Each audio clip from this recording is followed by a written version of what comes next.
This is the Wenning Strength Podcast, brought to you by Wenning Strength and Wenning Strength Media.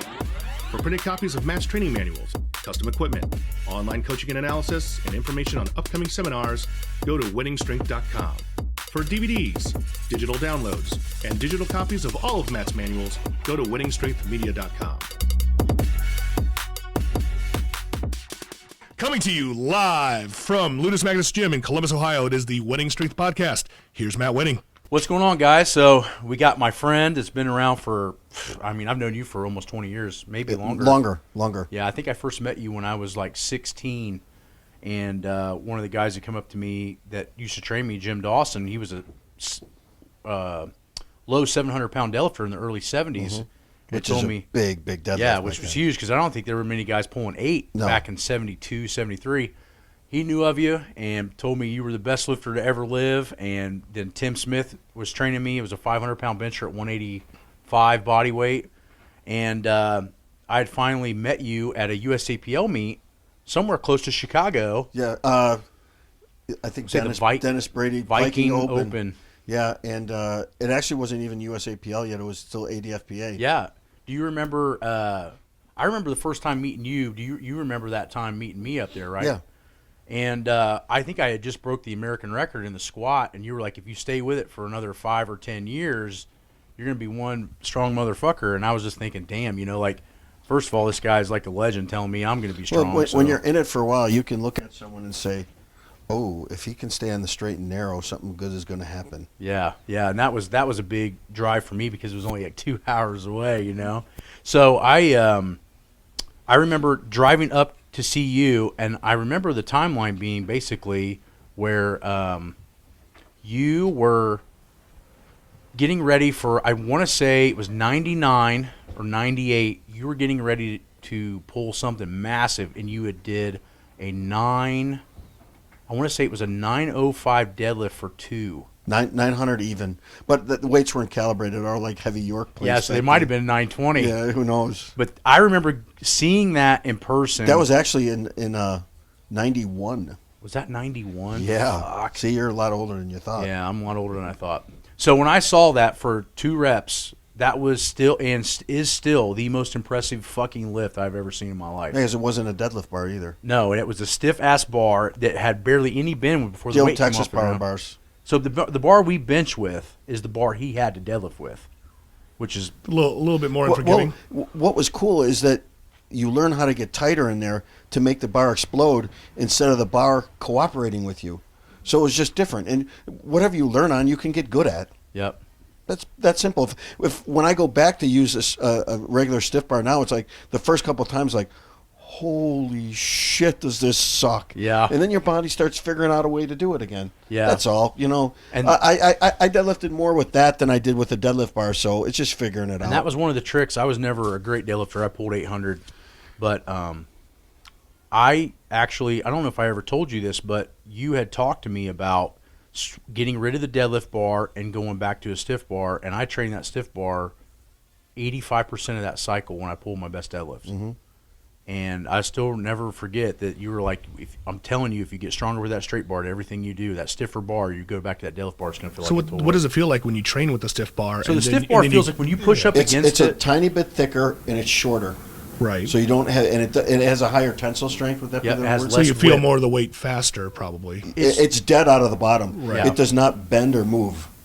Yeah. So your body has to be extra tight to be able to find a way to make it move. Yeah. Mm-hmm. It's just a different feel. And then when you go to a competition and it's not a stiff bar, for a few workouts before that, you'll learn how to use it. Okay. There's a timing. The deadlift bar to your advantage again. Yeah, there's a timing to it, and that whip can be very advantageous and very disadvantageous depending on which way you go. I was never a flexible deadlifter that was very comfortable in the hole, which Eddie had practiced and tried to train me as I got older. I just never had the ankle and back mobility from my car accidents to get down in a good position, so I was always using too much back to deadlift.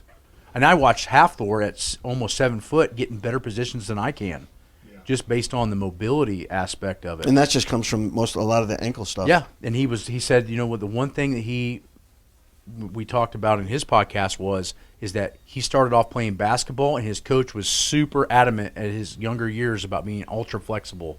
So he worked on flexibility from 6, 8 years old all the way up to 19, 20 and had this huge base of flexibility before he got big. Now I'm just picturing him doing yoga. Yeah, which is a yoga. Doug Furness, his legs were like ginormous in that picture. You could see how big his legs were. He could still go out and do a regular splits all the way out and put his head on the ground. Even Unbelievable. At his biggest weights. Unfucking believable. I mean, I remember seeing pictures of him. Obviously, he was way before my time.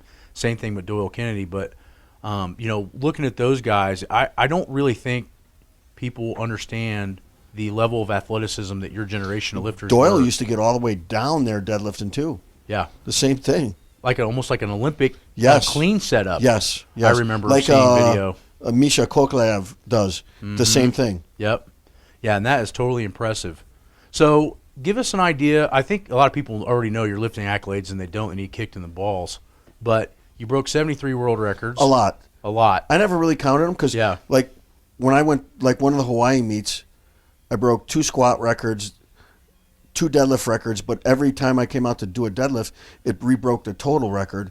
So that's like 7 in one contest. Yeah. So I never really counted because I really didn't care. Yeah. Not like, Yeah. of course you do, but I didn't do it for that. I did it because the only thing that kept me going was trying to get better. I knew I could keep getting better. Were you in the same generation, and I know he's quite a bit older than you, but were you ever in the generation where you had to compete with Pacifico? No, he did do one of the Hawaii meets with us before. Yeah.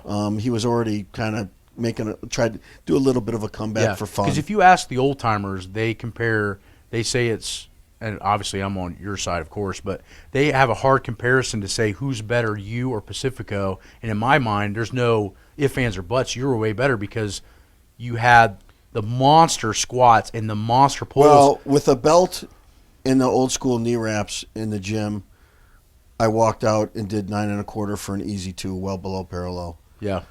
I did a pause bench at 565 raw, and I pulled 900 for 2 on a stiff bar. So really the only thing Pacifico had you on was the bench. Yeah, he was a good bencher. Yeah, he benched, over 6? Yeah, his arms were a little shorter. His hands were smaller. He had gigantic chest and arms to be able to push it through. Yeah. I got these freaking ape-like arms. Yeah, it's amazing to watch your ability because, when you watch you bench, you can see the stroke length and how long it is. How low the elbows are when you're down in the hole. Yeah, and I'm always pissed because I felt like I was always better built to bench, but if I beat everybody by 50 on the bench, that was great, but then I got my ass kicked on the fucking deadlift. Yeah. Because I was always so tall. There's always something. What I didn't do is I never accepted what anyone said. I just tried to get better, and I made it better. Yeah. How do I get better? I'm going to find a freaking way to make it better. I didn't care what anyone said. Yeah. I just tried to get better, and that was it. And I think that's a great mindset to have for a lot of people because they're always looking for an excuse or... Especially now with social media, they compare themselves. They all try to do what, especially now, what Dan Green does or what Blaine does or Big Ray or whatever federation. It doesn't matter. They all try to copy them, and you got to realize that you're not them. You're you. Yeah. So you got to find a way. You have to find what works for you. Yeah. When Matt and I do our workshops together and seminars, we find a way. Because we'll gang up on people at a certain time, and we'll look at each other and find a way where the technique they're using has to match their body perfectly. Mm-hmm. So it has to look really natural. What I learned from these guys, these doctors over at Jackson Wink, this Dr. Bo Hightower, is he put all these images up of all these guys' hips. Mm-hmm. And everyone was different on the inside with the angles. So even if it was, you took 5 guys that were built and looked just like Matt, thank God there's not. That we know of. all their squats and deadlifts may all be different slightly because of the angle of their hips on the inside. Mm-hmm. So that's what matters. So we look for what looks most comfortable and natural, and that's what your body will accept easier. Yep. Look at his grip on the bench. Look at Kaz's grip on the bench. Even my I wouldn't say a poverty bench, but even my bench with my long arms, I was better closer. Yep. And look at Jeremy Hornster now. Yeah, close. I talked to so many people that I would say if you were to take one lift and say that in general, one position would work for all, it's a narrower grip bench. I think you can be all over the place on squats. I think you can be all over the place on deadlifts. But there's something about keeping the pressure on the elbow when you bench versus keeping it on the shoulder. It's a tighter stroke that is more supported by your whole body. Yep. I would say. Yep. And then when I tried to develop, because I was a flat back bencher, when I did listen to other people and tried to develop style and technique, that's when I ruined myself. Mm-hmm. So I know. Let's go back on your history, because in my timeline, I remember you being famous from Ernie France's gym. Yeah, I used to just go out there sometimes on Saturdays. Ernie and all these old timers. You had Bill Sino, Dennis Reed. How far away were they from you where you grew up in Chicago? An hour? A little more than an hour. And that was north, south, east, or west of you? Because I know you're from south side Chicago. A little bit north and then west. Okay. Way west in It's Aurora. almost like Wisconsin. No. That's way farther up north. Okay. Before that, you'd go west, and it's. Okay. I had never been to Ernie France's place, so I was confused on the geographic. Yeah, it was just where that a was. tiny place in the basement. Yeah. Like Lance's gym where I train now. It's the same thing. It's like when Rocky went back to Russia. Mm-hmm. Look at your gym. It's like when you walk in there, you don't go in there to just pump. Yeah, you don't be. You go in there. You have a purpose, and that's what changes it. Yeah, you're not oohed and You're awed training. by the facility. There's a difference between training and working out. I think actually some years ago I heard Dave Tate actually say that, and it's the truth. Yeah, it's absolutely true. Even now, even if I don't go heavy, what's my purpose in the gym for the next 5 or 6 weeks? Well, I even remember when I first came to see you at Quads, that Quads, although it was a fairly large facility from what I remember, it didn't seem. It seemed like it smelled and seemed like working there. It didn't feel. No, like everything was black and gray with mats down, and all the equipment was black. The nicest thing I remember being in there were your fucking plates. Yeah. You know, your calibrated plates in the corner were the nicest thing.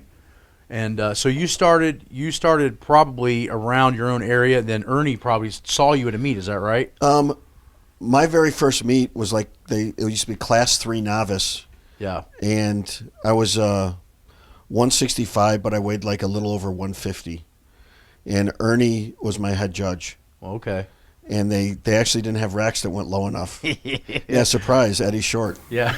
And so they had to take the weight off and put it on my back. It took me 3 tries to get it. Fuck, that's crazy. I mean, you just don't even. How do you think brace for about that? Yeah.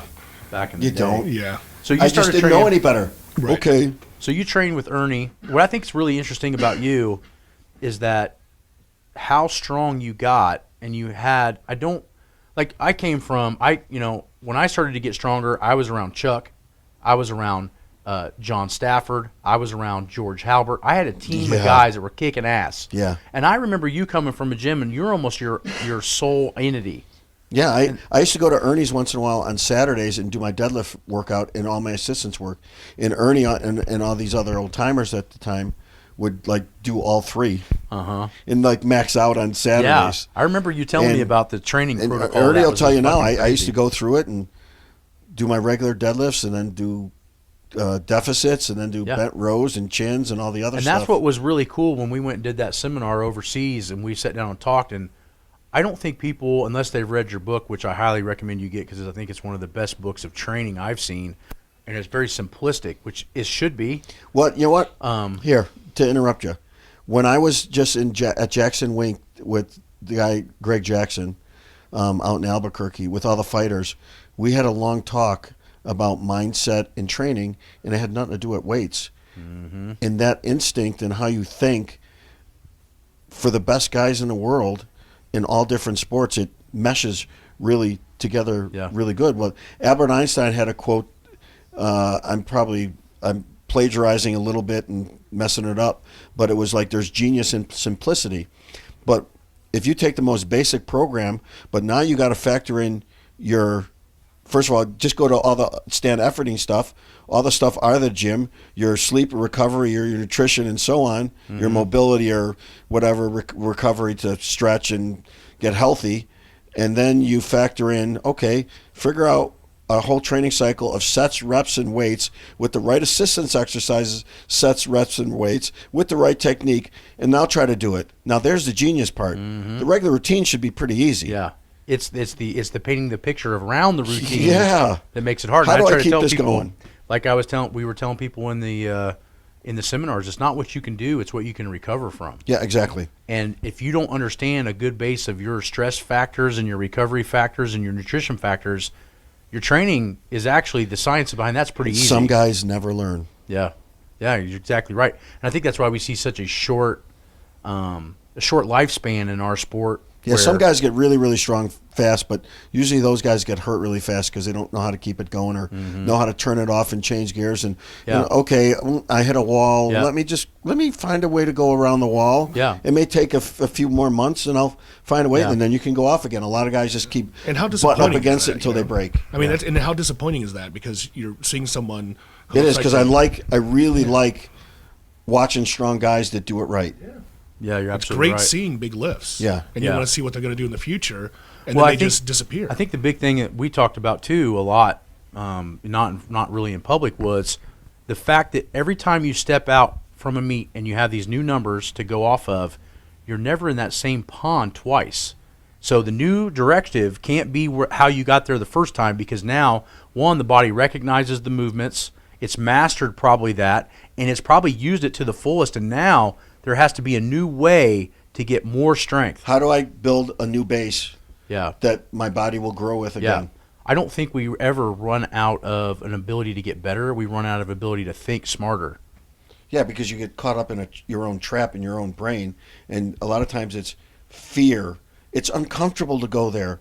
It would be uncomfortable right now if I just put 2 plates on your belt squat machine and repped it out. I would feel uncomfortable. But I'll tell you what, after that set and give me like 2 more minutes and my legs are swolled up and I can't walk, I'm going to be smiling when I'm in that kind of pain because I know it worked. But then the next time you go, all of a sudden you could go more weight because your body says, "Hey, you can handle this," and your mind acts together. How do you develop a strong mindset, that positive mental attitude, that killer instinct? By going through that shit and doing it.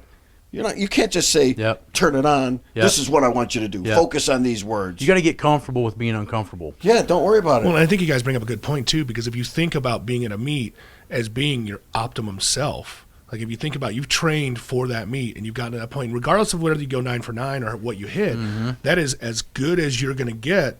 Then how do you get better than that? And like you said, like you're both saying, is you completely change it up and become uncomfortable. For me, because there's a lot of different routines that work. I think all it is exercise selection and how you pick your numbers can get you there. So I don't really always preach my routine. I tell people my ideas, why I did things, and I made it work for me. But that doesn't mean I couldn't make his routine work for me or somebody else's. This is just what I did. And then we could take stuff, his speed work, more close grip stuff for him. I could take some cambered bar stuff from him. He could take some stuff from me. And that's how it works. And then you start tweaking shit and making it your own routine. That, what's that they say? We all walk on the shoulders of the people that came before us. And that's true. Well, and lifting with Matt, I can tell you that I think that's probably one of the biggest influences you've had on him, because that is the approach Matt takes too. Is that we have to get better. How do I get better? What's my long-term goal? If you truly love to be in here, busting your balls, being in pain for a short time, getting that huge pump, making those numbers and being satisfied, that's not pain and suffering. That's actually my reward. That's what I love to do. So why not just take an extra half hour and write all your numbers and routines and exercises down and try to figure out a way and be honest with yourself, which you may end up in the fetal position crying like a baby on the ground. But if you could be honest with yourself, you can find a way. Just take the time to write this shit down and figure it out. Yeah, and that's what I think powerlifting taught me, is anything worth having takes a long time to achieve. Because it always changes. Right. When do you feel at your, now that this time is different, when do you feel that you are your strongest ever? What age? At 198 and 220. 198, 220, so that'd be what, 92? 90? Yeah, up to 92. Okay. Probably. So you feel like your prime when you did your best was probably between 90 and 92? 85. 85 and 92? Yeah, because when my body weight got up enough, I mean, I put together, I pulled 791 before the round system even.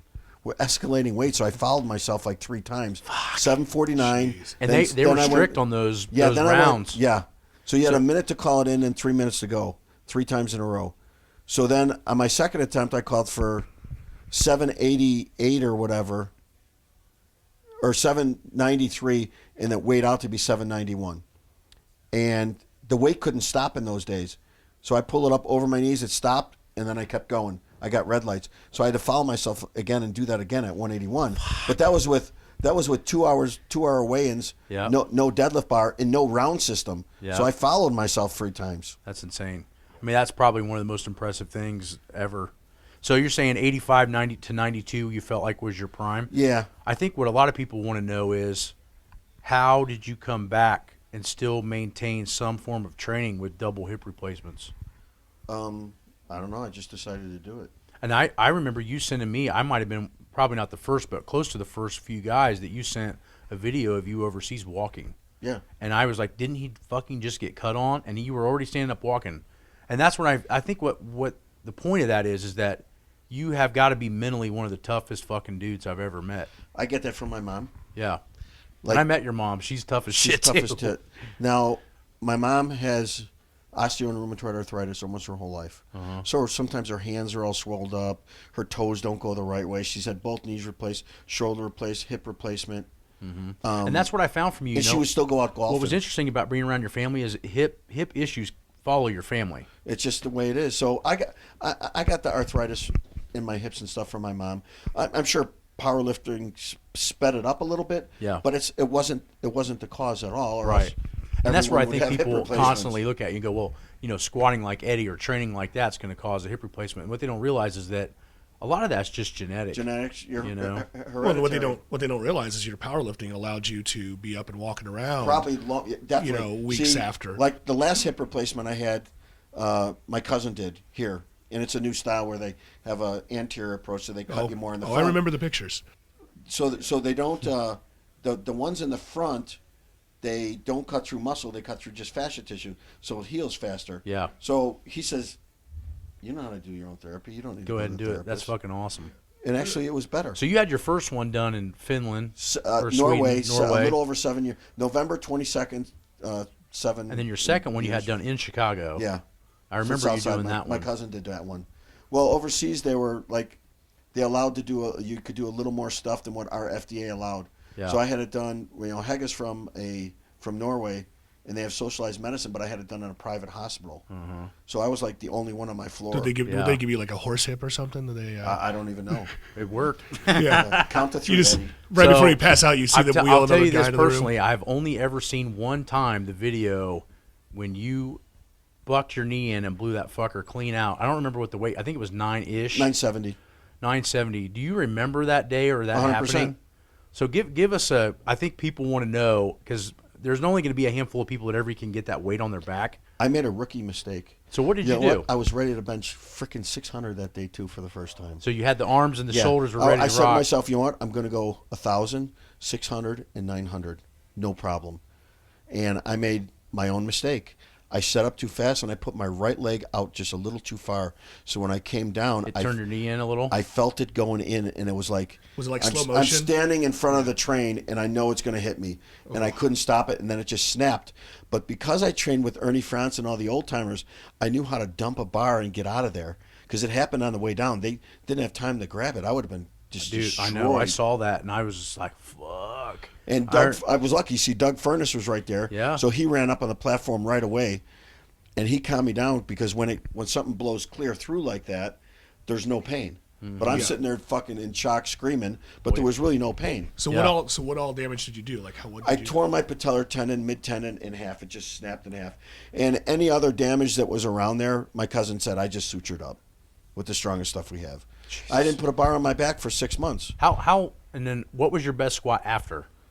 I went up to a really easy 931 to prove to myself that I could still squat. Yeah. In Vegas in my last meet, and my cousin came there. He watched the squats. He came in to warm up, and he says, "That's cool. I'm going gambling with the family." Yeah, I know your I did family. my job. What's funny is like you're in your family. Like when we go walk around, they don't really not into fitness much. I remember. no. And it's funny because they just could care less, really. No. You know what I mean? They'll It watch is- a little bit, and then it's like Yeah. they don't rip on me the same way that we Yeah, do. I feel you. But so when I did that meet, that was when I had already started feeling my hip. Yeah. My first hip replacement. Yeah. And what year did that knee blow out? Was that 2001? 1 or 2. And then I think 2. you came back and did something like round 4, 2004 or 5 is your last meet? 2007 was my last 7. one. Okay. 2007. Because I remember the big stuff like the Mountaineer. I remember you doing Mountaineer Cups and those things, and that's kind of when we were getting pretty tight. In all of the you have probably the most well-rounded amount, maybe next to Mike O'Hearn from where he came from. Who are some guys that in the 80s, let's use different decades, in the 80s that totally blew your fucking ass away with how badass they were? Like, name 2 dudes that you saw and were like, holy fuck. Kaz, John Gamble. Kaz and John Gamble? Yeah, Doug Furness was one of my idols. I was fortunate where he was one of my best friends, Did too. you get to see Doyle Kennedy lift? Oh, yeah. Yeah, the 80s seemed to have so many guys that were so badass. It was hard There were to... some tough as nails dudes. What were some guys a little bit before your generation, but what were some of the guys in the 70s that you would... Well, Kaz, my first nationals was Kaz's last. Was that 80 or 79 or something? It was 83. 83. I was still 19 years old. Okay. So in 83 was Kaz's last. Yeah, I remember him pictures of him just being so fucking that's huge. when he was at the Worlds. I didn't get picked for the World team. Hatfield got picked for the World team to go against Ladner at 220. And Kaz, like on his deadlift, it was just 800 or something to make sure he won. And the first time he pulled it, when he was right near the ground, he kind of let it go, and they red lighted him. I remember that. And he looked at the head judge and was like, this. Ready to kill so somebody. So the judge wanted to like kick him out of the meet for intimidation.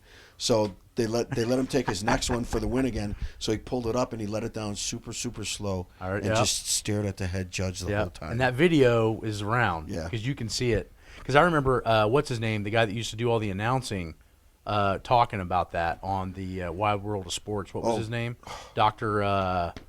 Oh, shit. Terry Todd? Terry Todd. Yeah. Yeah, he was announcing that. I think Bryant Gumbel was on that shit, too, when Yes, he had the huge fro. So he was. That was fucking awesome. So in the 80s, you would say those two guys, Kaz and... well, John Gamble was still lifting a little bit with me. Always Doug Furness. Ricky Crane was still around.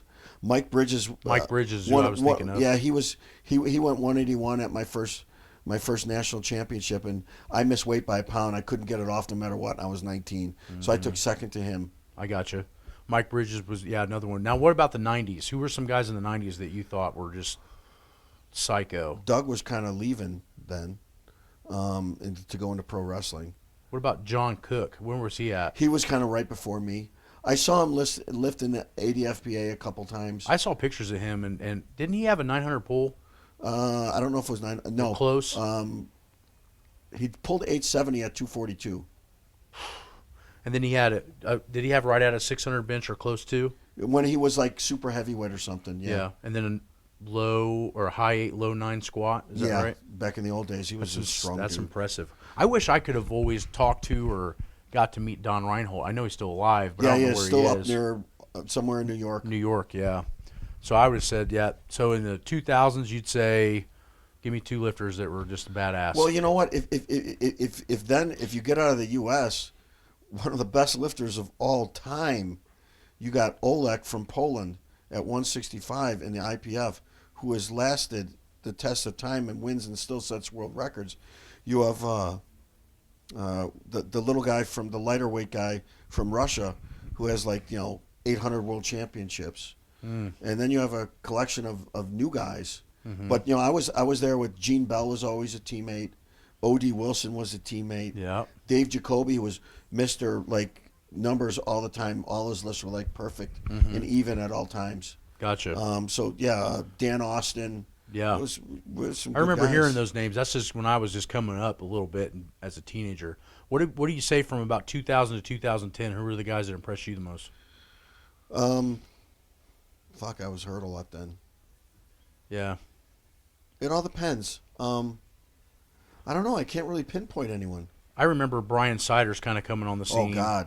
Doing some crazy shit. He took it by storm. That was my last meets in the USAPL, and I had gotten, I think, 4th in the 275s in the men's open as a junior. Brian ended up getting hurt a lot in the end, so he really couldn't come back. I think the amount of volume he did was just too much because he loved training. Yeah. And he just kept going and pushing it. That got kind of started getting into my generation a little bit, and I remember seeing Gary Frank doing some shit that was. He was just Gary's whole body was just really, really, really strong. Mm-hmm.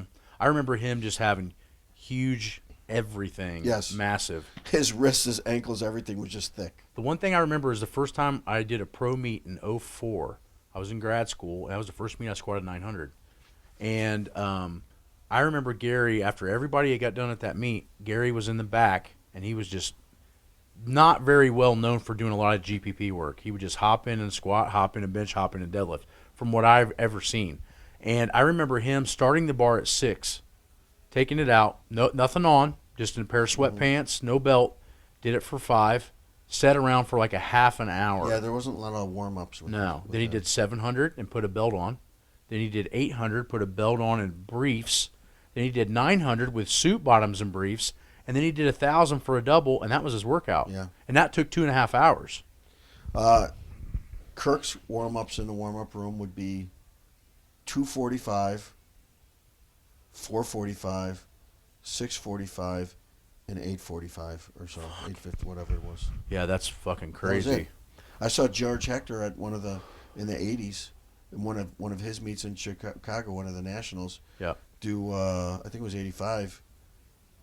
Start his squats off at like 445. Yeah. When he was a super heavyweight.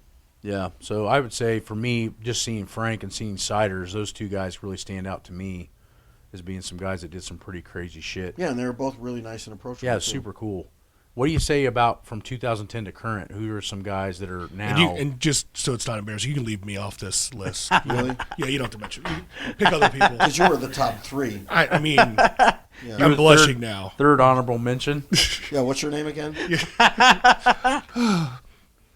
Mr. Less Fat. Yes. Slightly. See, I got a See, compliment Les. this year. I know. Mr. Les. It's I Les. told him, he said, man, I've seen him, and he's starting to lose weight. He's looking better. And I said, yeah, I'm staying on him. Yes. Yeah.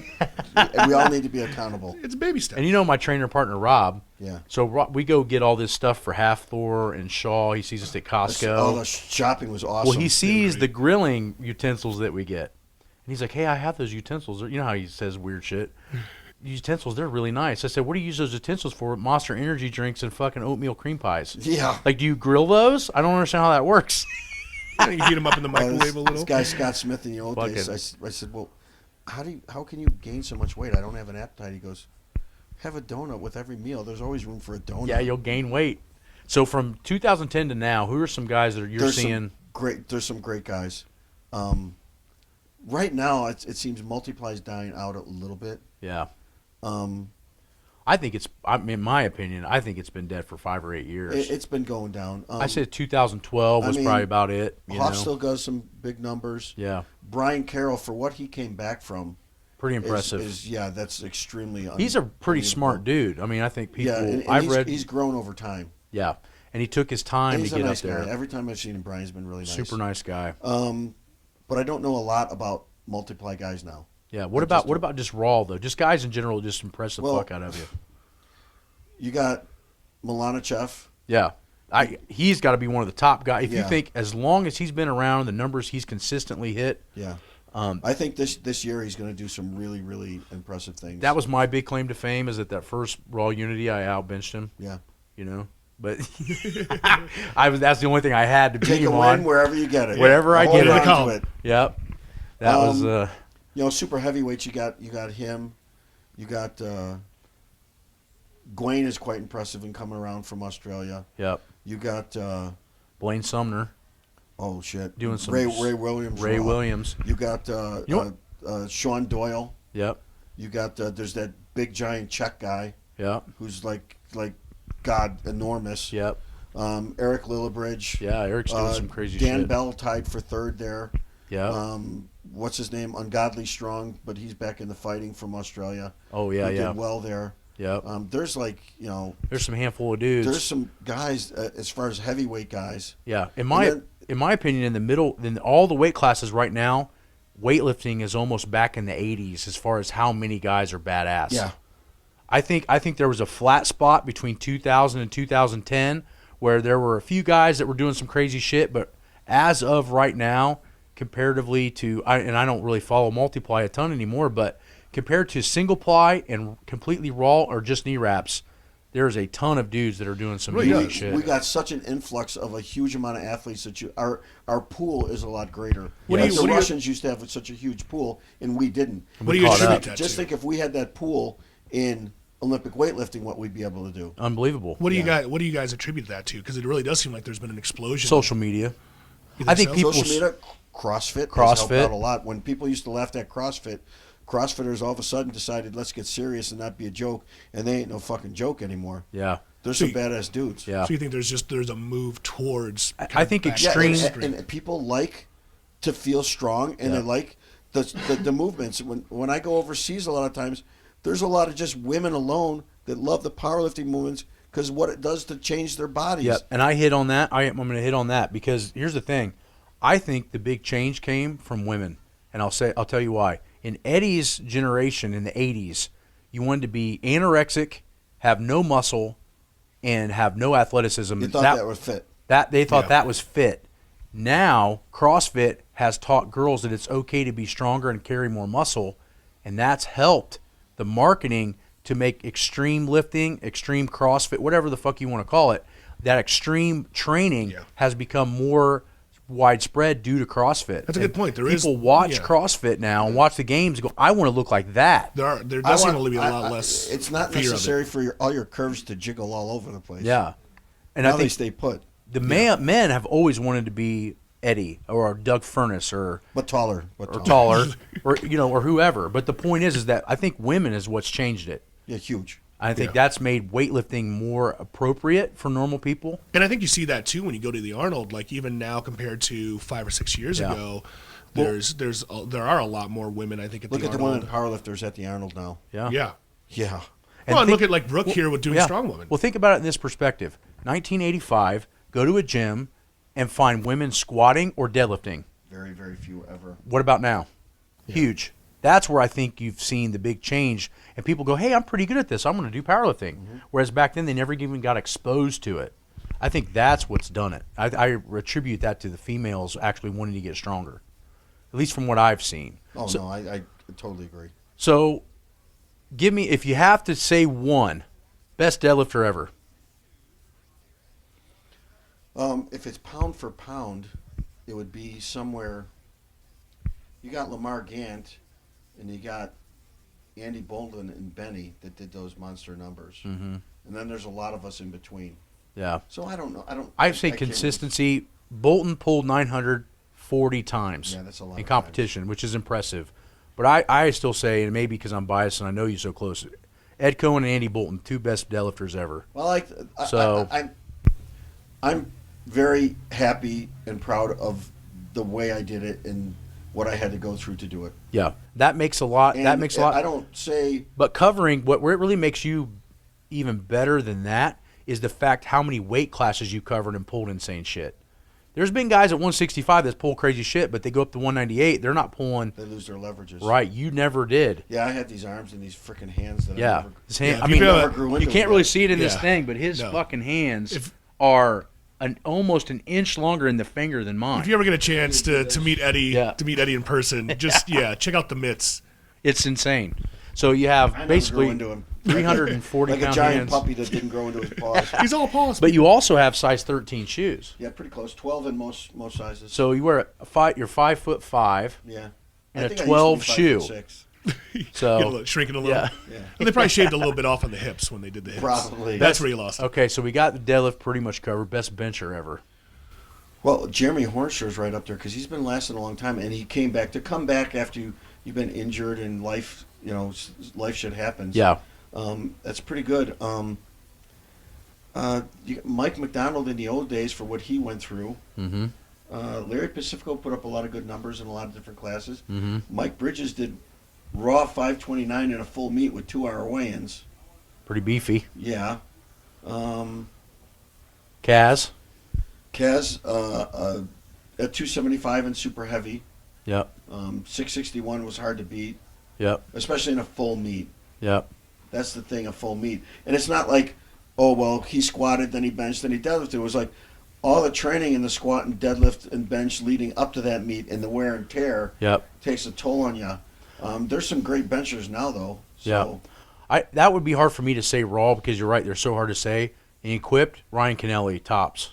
He was a bad dude. I mean, he did. Yeah. I never saw him bomb, and his technique was amazingly flawless. You could never say he Plus, never he was locked really, anything really out. Strong. It just He had muscle. It just wasn't the shirt. Yeah, and he had a lot of muscle. I mean, I remember him hitting the first time he hit 1,000 or maybe a little over 1,000. They had videos of him doing 600 for reps. Yeah. Raw, which was unbelievable. And when you start to realize he's 6'3", so he's not a small guy, being able to hit those kind of numbers.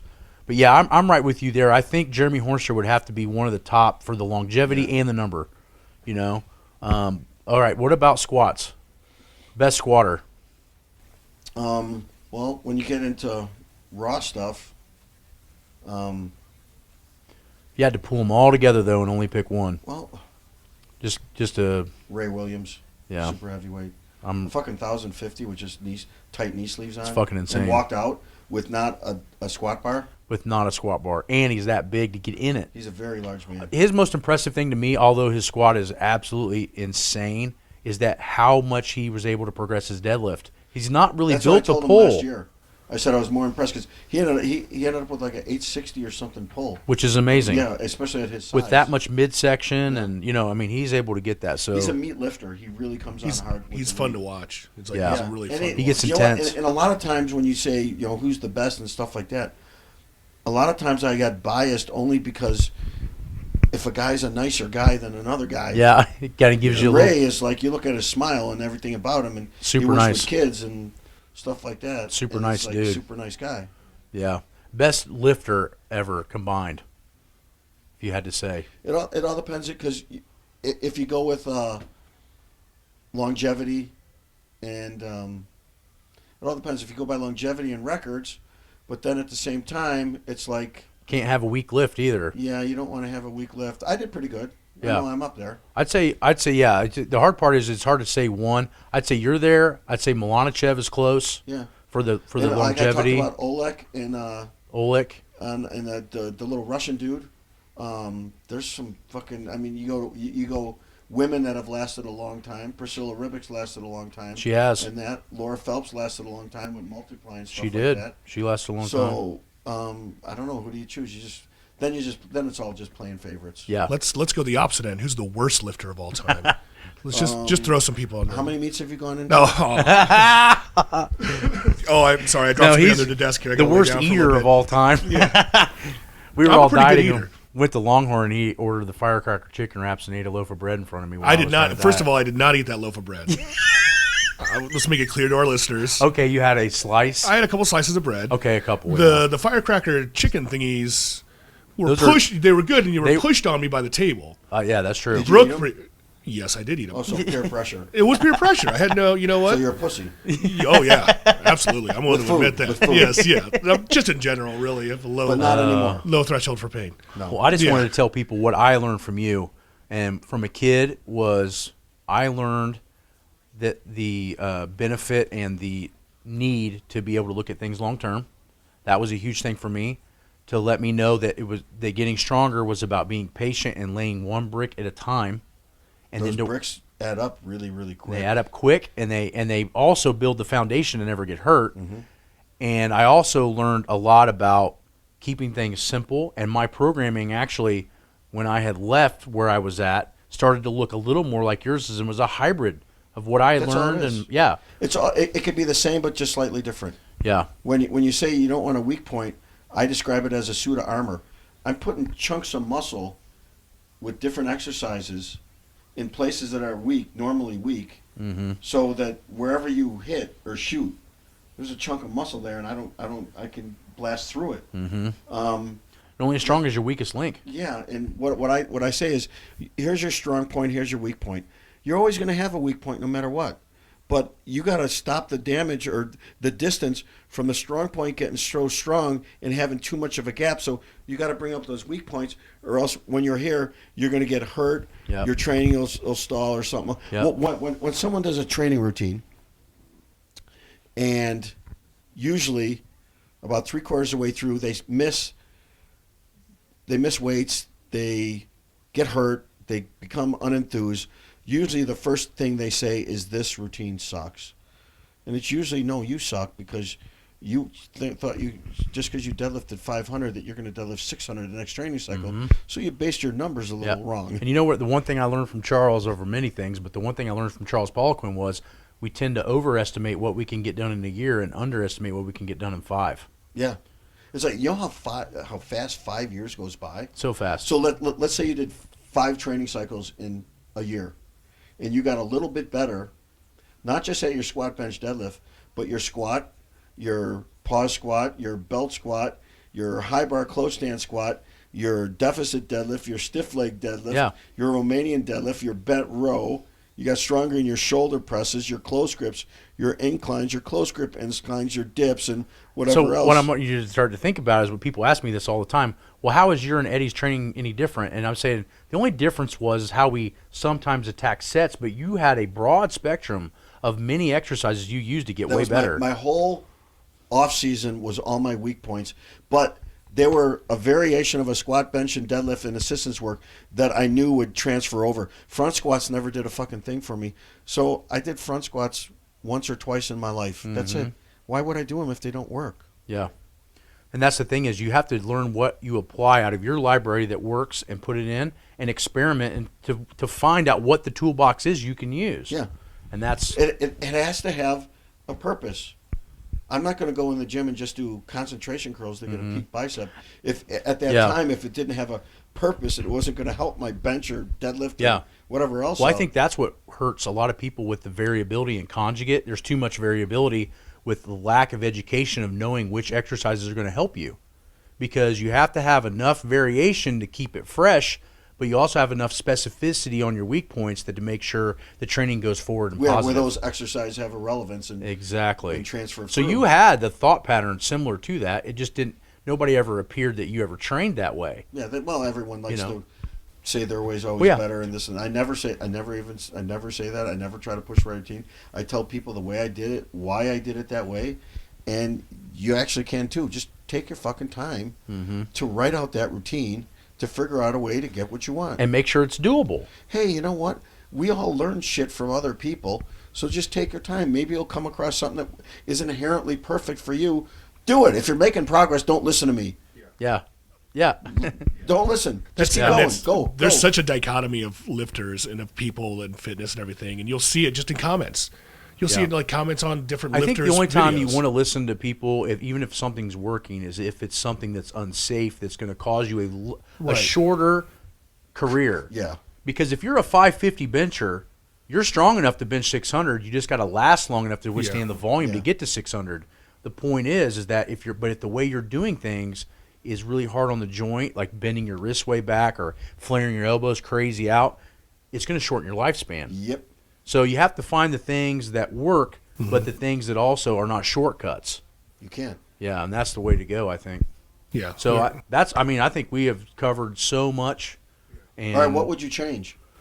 What when you were at your strongest, what do you wish that you might have done just a little bit different?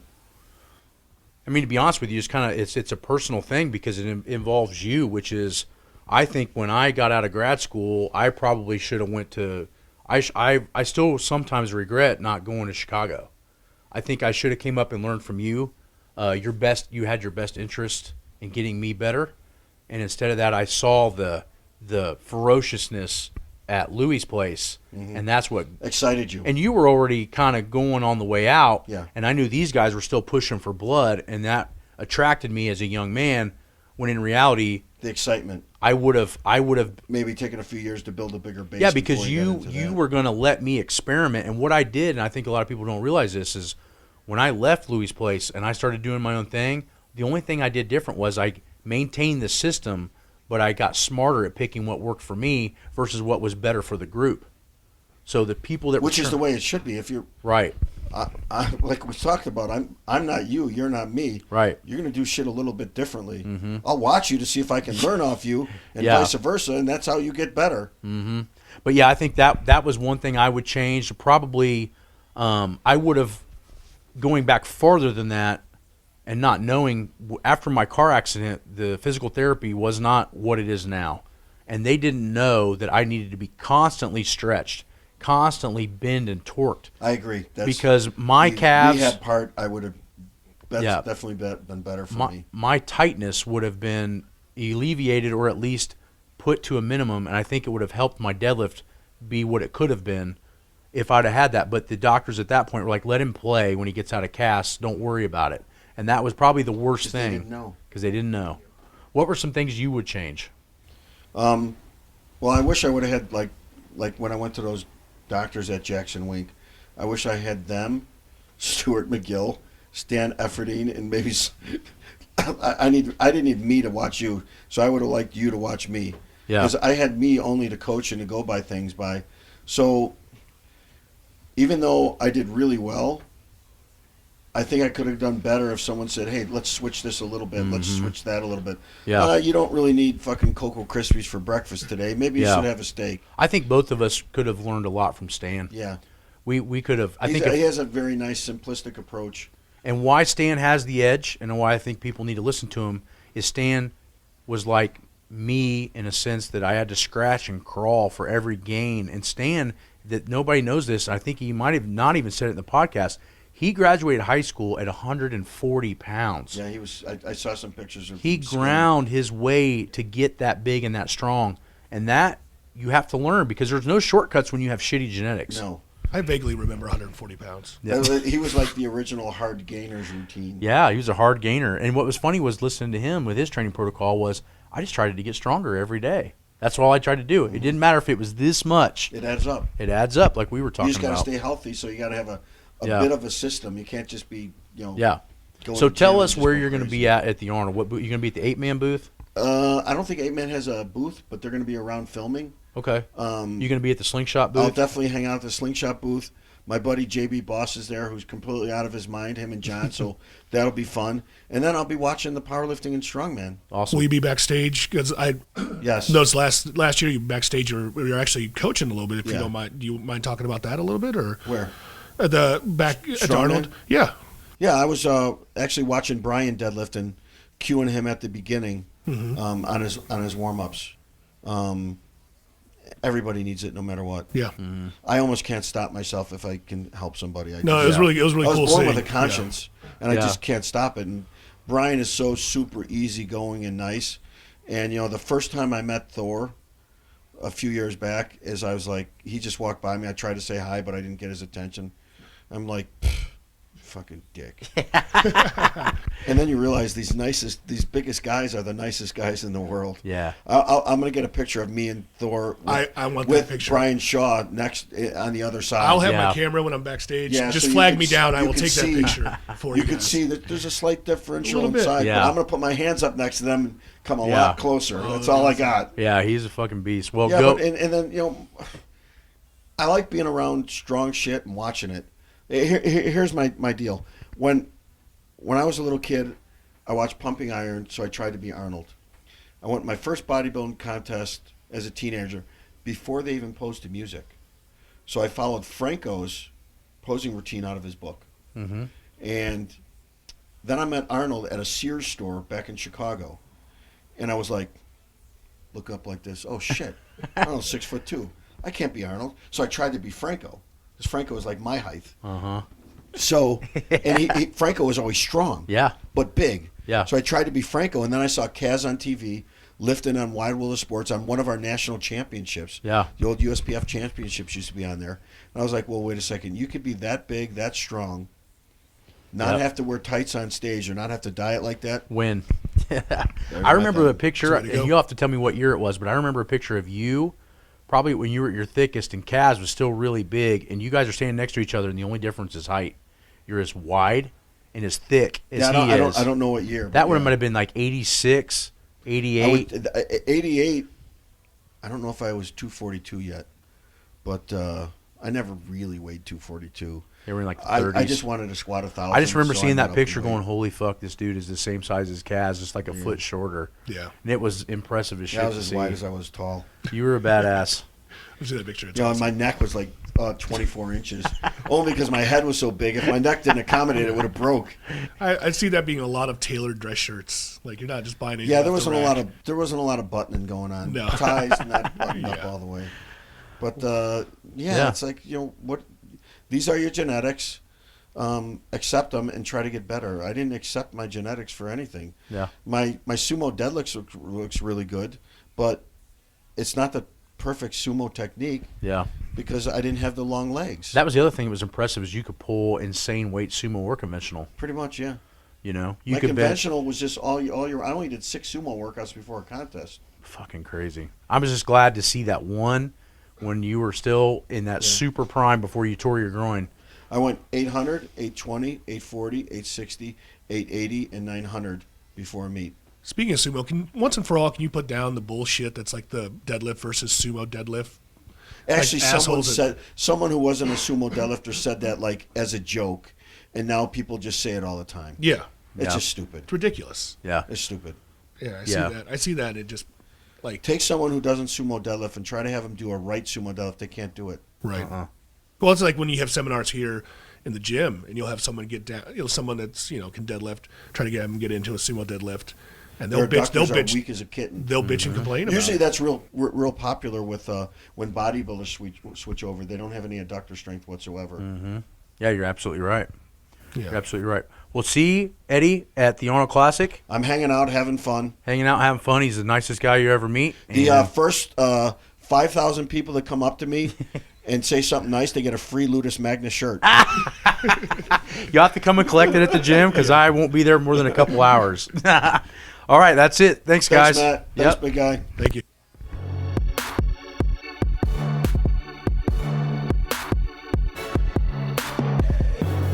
Thank you once again for joining us here on the Wenning Strength Podcast.